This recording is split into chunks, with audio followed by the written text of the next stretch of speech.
ये ऑपोजिशन जमातों के हवाले से और ये जब open ballot versus close ballot की जो है वो बात हो रही है, तो एक कहा जा रहा है आपको बार बार मिसाके जमहूरियत याद करवाया जाता है। ये आज हुकूमत ने तो प्रेस कॉन्फ्रेंस की, लेकिन अदालत में भी जो है वो इसका जिक्र हुआ। क्या वाकई ऑपोजिशन मिसाके जमहूरियत या वहां पर जो एग्रीमेंट हुआ था उसको भूल चुकी है?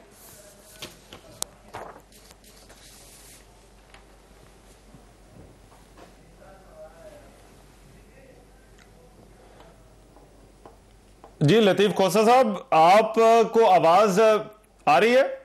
मेरा ख्याल है आपका जो माइक है वो म्यूट के ऊपर है, जरा उसको अनम्यूट कर लें।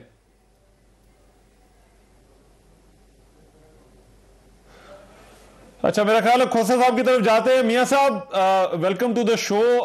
यही सवाल सर आपसे भी है, क्यों आपको बार बार याद करवाया जा रहा है मिसाके जमहूरियत?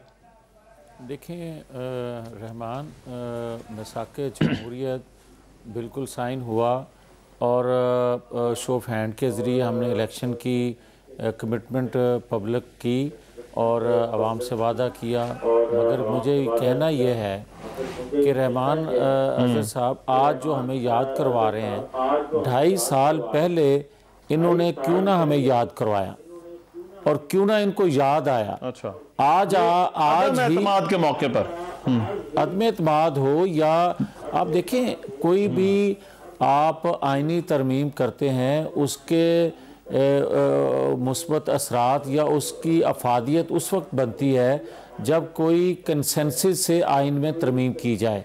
ये नहीं होता कि आप अक्सरियत के बलबूते पे आप कोई कानून पास करवा लें और उसकी वो अफादियत हो या उसकी वो अहमियत हो जो 73 के आइन की आज पूरे पाकिस्तान में समझी जाती है। अब सबके इल्म में था और हुकूमत वक्त के भी इल्म में था कि 2/3 अक्सरियत के बगैर ये आइनी तरमीम मुमकिन नहीं है। अगर ये इसमें संजीदा थे तो फिर इनको 2/3 अक्सरियत का इल्म था कि इनके पास नहीं है, तो फिर पार्लियामेंट को इन्होंने एतमाद में क्यों ना लिया?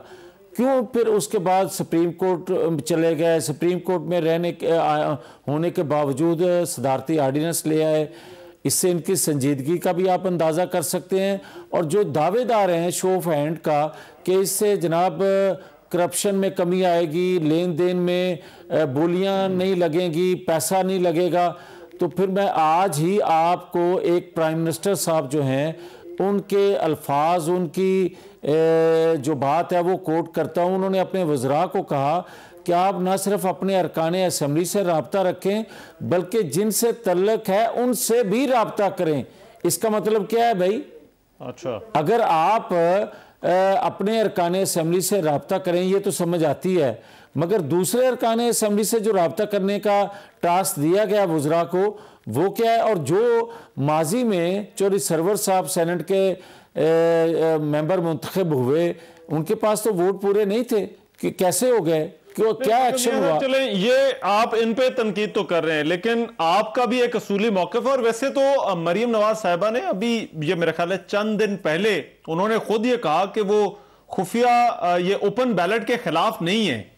वो तरीकाकार पर उनका एतराज जरूर था, लेकिन असूली मौक़िफ़ तो आपका आज ये है कि ये शफाफ होना चाहिए, ये ओपन बैलेट होना चाहिए। ये देखें, कोई कानून बने ना एहतसाब का, कोई और कानून बने रहमान, उसमें अगर बदनीति हो तो उस कानून, अच्छे कानून को भी कोई अच्छी नज़र से नहीं देखेगा। आप ये देखें कि अगर एक तरफ ये चाह रहे हैं कि शो ऑफ हैंड के ज़रिए सेनेट का इंतखाब हो, तो आज ही क्यों और इसी वक्त क्यों? दूसरा मेरा सवाल ये है कि अगर आप इतने इसमें संजीदा थे तो फिर आप संजीदगी आपकी ज़ाहिर हो रही है, जो आप की आनियाँ जानियाँ हैं, कभी खैबर पख्तूनख्वा, कभी सिंध के लोगों को, अपने लोग आपसे इकट्ठे नहीं हो रहे, आपसे वो भागी हैं।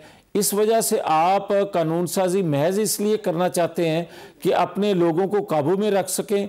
और अगर हुकूमत व कोई भी हो, अगर वो अपनी ज़रूरत के तहत आइन कानून में रद्दोबदल करती है तो वो किसी तौर पर भी कोई कानूनदान हो या तालिब इल्म हो कानून का या आम बंदा क्यों ना हो, रहमान उस पर वो ना यकीन करता है और ना ही उस पर एतमाद करता है। इसीलिए हम कहते हैं कि ये 2 पॉइंट आपने मेरा ख्याल है रेज कर दिए। ज़रा इसका मियाँ साहब अगर मैं जवाब ले लूँ ज़रताज साहबा, एक तो उन्होंने कहा वो 2.5 साल पहले जो है वो आपको नहीं याद आया, ना कोई मिसाक जमहूरियत की शक नंबर 23 का जो है वो जिक्र कर रहा था, और दूसरा नीयत आपकी जो है वो इनको ठीक नहीं लग रही। अच्छा, thank you Rahman, thank you for inviting me. सबसे पहले तो मियाँ जावेद लतीफ़ साहब से और तमाम पॉलिटिकल लोगों से, इनकी पार्टी के सेनेटर मशाहिदुल्लाह साहब की डेथ हुई है, बिल्कुल, और अल्लाह ताला उनको जन्नतुल फिरदौस में जगह दे। लेकिन इससे हमें ये भी पता चलता है कि ज़िंदगी बहुत ज़्यादा छोटी है। जब हमारी डोरी अल्लाह ताला खींच ले तो बेहतर तो ये कि हक के फैसले करे, सच के फैसले करे। और प्राइम मिनिस्टर इमरान खान कोशिश कर रहे हैं, सुप्रीम कोर्ट के साथ ऑर्डिनेंस को जो है वो कंप्लाइंट कर दिया है कि सुप्रीम कोर्ट ही तशरीह करेगी, और उसमें जो सेनेट का एक ऐवान बाला है जिसकी बड़ी इज्जत है, रिस्पेक्ट है, वकार है और स्टेट की अलामत है, और माजी उसका बहुत बदहाल है, और बड़ा बकरा मंडी, सब्जी मंडी और इंसानों की बोली लगना, हॉर्स ट्रेडिंग होना, बहुत ही गंदे सीगे हैं उसके। कोई अच्छी उसकी मिसालें नहीं है। बदनाम हो चुका है इलेक्शन, बदनाम हो चुका है इलेक्शन। वहां पे इस तरह की वीडियो निकलना, और वो वीडियो तो सिर्फ एक ट्रेलर था जिसमें वो बाकायदा यूं करके पैसे नोट की गद्दी जो है वो गिनी जा रही हैं, बोलियां प्रॉपर लग रही हैं, और उसके अंदर मुझे कोई एतराज नहीं है पीडीए में इकट्ठे ये लोग आपस में एक दूसरे को वोट दें, लेकिन सवाल तो ये पैदा होता है कि जब उस वक्त हमारे जो एमपीएस साहिबान को जब पैसे दिए गए और केपीके से 7 से कम सीटों के होने के बावजूद, वोटों के बावजूद 35 से ज्यादा आपको वोट चाहिए, और एक सेनेटर रुबीना खालिद और दूसरा बहरा मंतंगी जो पीपल्स पार्टी के थे, जब वो सेनेटर्स मुंतखब हुए तो इसका मतलब है कि मंडियां लगी, पैसे लगे, हॉर्स ट्रेडिंग हुई, लोगों के जमीर खरीदे गए, पैसे वाले अब पैसे कहां से आए? अच्छा, यहाँ पर ज़रताज साहब ये भी सवाल है कि आपने तो लोग निकाल दिए, लेकिन जो आज अदालत में भी बात हुई, उन्होंने कहा शवाहिद तो किसी के पास भी नहीं। वो अटॉर्नी जनरल जो सिंध में से दलाल दे रहे थे, उन्होंने कहा कि ये शवाहिद तो अभी तक किसी ने जो वो सामने नहीं रखे। ये तो सब एजम्पशंस की बुनियाद पर कहा जाता है कि अच्छा अगर ये मुंतखब हो गया तो इसने जो है वो पैसे देकर जो है वो रहमान, इससे बड़ी क्या वीडियो के अलावा रहमान इससे बड़ी क्या दलील होगी कि पीपल्स पार्टी के 7 वोट हों और उसके 2 सेनेटर जो है वो बहरा मंतंगी और सेनेटर रुबीना खालिद। अब ये जो आपने वो चलाई है वीडियो कि आज बिलावल भुट्टो जरदारी साहब एक पर्ची वाले चेयरमैन के खिताब कर रहे थे, तो ये जो हम इनको चार्टर ऑफ डेमोक्रेसी याद दिला रहे, तो चार्टर ऑफ डेमोक्रेसी में तो वो तो बेनजीर के खून को भी भूल चुके हैं, वो तो भुट्टो के फलसफे को भी भूल चुके हैं। उनको तो याद ही नहीं है कि वो कोई जमहूरियत की पार्टी थी।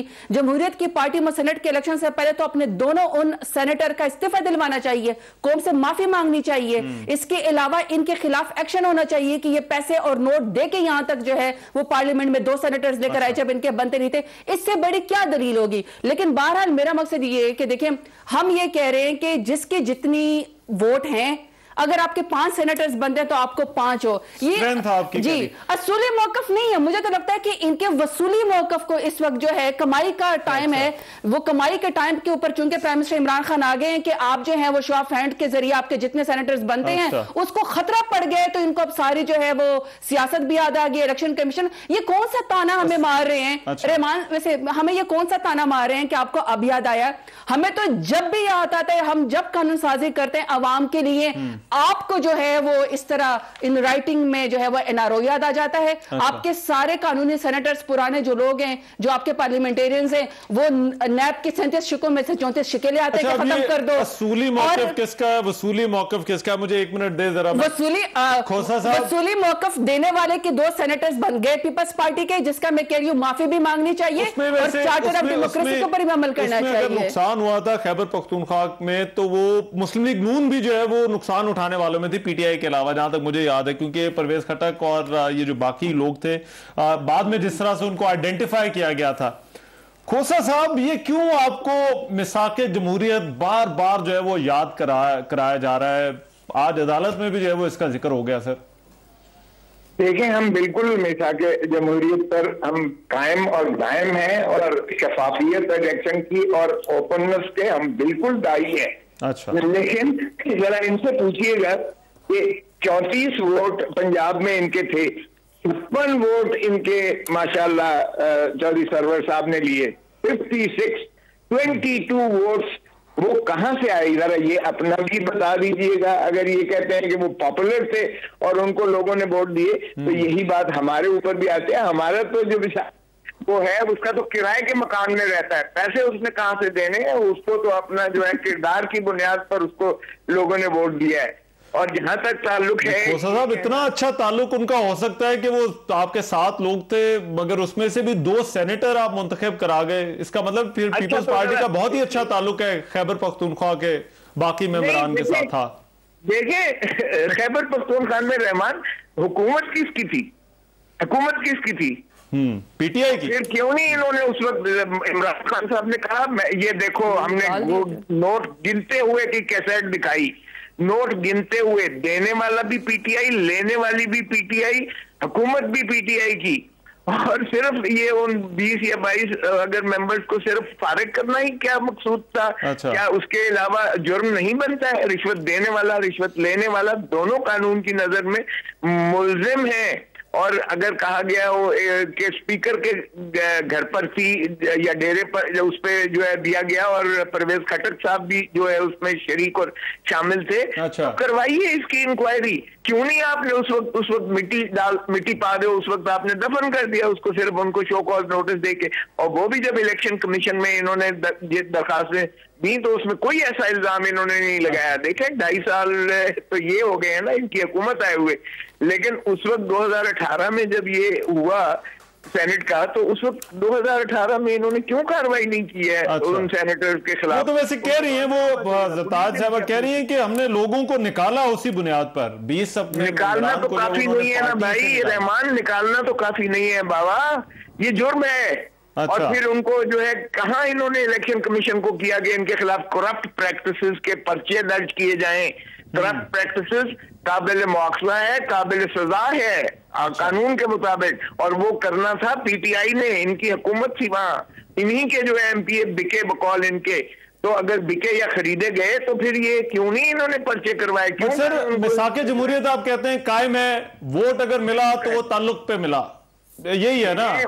एक बात सुन लें, हाँ। आज भी हम कहते हैं, लेकिन इनकी नीयत इसलिए खराब है कि जब सेनेट का चेयरमैन का जब नो कॉन्फिडेंस हुआ, अदम एतमाद की तहरीक हुई, हाँ। तो प्राइम मिनिस्टर हाउस में सेल बना और वो जो 64 बंदों ने खड़ा होकर जो है अदम एतमाद की तहरीक को पेश किया और 14 वोट गायब हो गए, 50 वोट निकल रहे हैं। उस वक्त तो इन्होंने मिठाइयां बांटी, किसी ने भी पता तो किसी का भी नहीं चला ना, उनके लोगों उन्होंने आइडेंटिफाई किए, लेकिन 14 का भी कोई पता नहीं चला। ताजगुल बीबी कह रही हैं कि जी इनको तो वो जाना चाहिए था, तो फिर क्यों बैठे हुए हैं? वो किस मॉरल बेसिस पे चेयरमैन सेनेट बैठे हुए हैं जब 64 बंदों ने हाथ खड़े करके और उन्होंने लिख के दे के अदम एतमाद की तहरीक पेश की? सारे मॉरल ग्राउंड की बात आ गई, मगर 1 मिनट सर जरा मुझे देते हैं।